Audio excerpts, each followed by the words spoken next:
With your first news at 6 Sports, here's JT Faribault.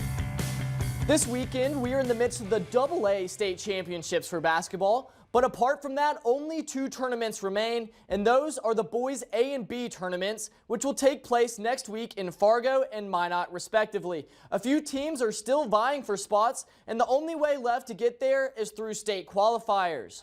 Stanley and Killdeer battled it out for a place in the Division A state tournament. First quarter here, Killdeer takes the lead in a close game. Jackson Reese pulls up from 15 feet.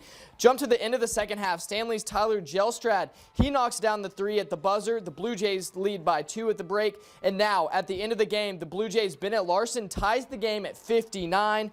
No timeouts by Killdeer. They're going to hurry it up. Ja'Cory Dalen puts it up, and Jackson Reese is there to follow it up at the horn. The buzzer beater puts Killdeer in front. They win by 2, and the Cowboys are going to the state in Fargo.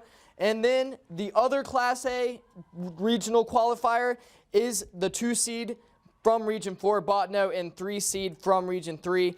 The Miners open on an early lead. It's Braylon Sherrado who puts Beulah up by 7. Bottineau's Carson Hare has been a scoring machine his whole career. He spins his way to the basket and lays it up and in.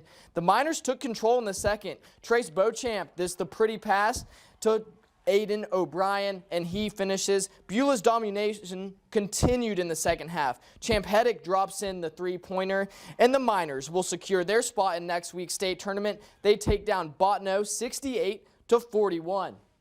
Last weekend, the Thunderbirds men's and women's basketball teams won their regional championships, meaning the next step was the district championships. Win the district, and you're headed to the national tournament for junior college basketball. Southeast Community College is who stands in the way of the Thunderbirds men's. Now, here's Teal Soaring Eagle. He dishes it to Trey Huggs, who hits the 3. It's an 11-9 United Tribes lead. Soaring Eagle again with the quick pass to Huggs. Here it is, and he's going to hit another 3. It's 14-11 Thunderbirds now.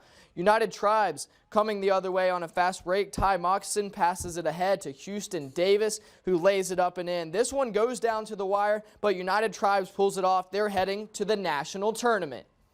Now, the girls' game, or the Lady Thunderbirds, are in the same boat. It's Iowa Western they have to beat. United Tribes came out pretty good. Jenna Sanders finds Ty Lee Brady, who hits the mid-range. It's still a 12-9 lead for Iowa Western, though. T-Birds passing around the perimeter. Tiandra Pemberton Kingbird, she hits from way downtown. The T-Birds are still trailing, and Reavers would then pull ahead. Blessing Teamer hits a 3. This one's all Reavers. 93-59 is that final.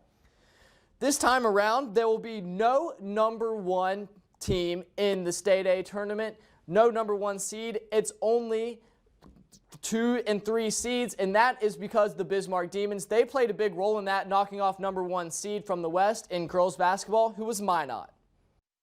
I don't know. I think we all kind of wanted to do it for Chet. He's never been in a semifinal game, let alone a state game. And I think it was really important to us, and it was really, really important to him that we go out there, leave it all on the court, and see what happens, and it paid off today. I'm going to tell him to enjoy this. It's not very often that you get to play in a state championship game, and we haven't been in one since '09, so it's something that doesn't come around a lot, but enjoy it, and then we'll be ready to repeat that effort tomorrow. Demons are repeating that effort at this very moment. They're trying to replicate yesterday's success. They just started against Fargo Davies. Fargo North will be hoping to win back-to-back state titles. The Mustangs are who stands in their way.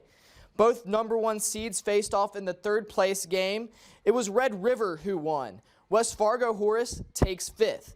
In the boys bracket, Fargo Davies takes 3rd place over Minot, while the Demons top Century to take 5th. And back to college basketball, the Lady Bison opened their Summit League tournament campaign with a quarterfinal win over Denver. Thanks for sticking around. We'll be back in just a second.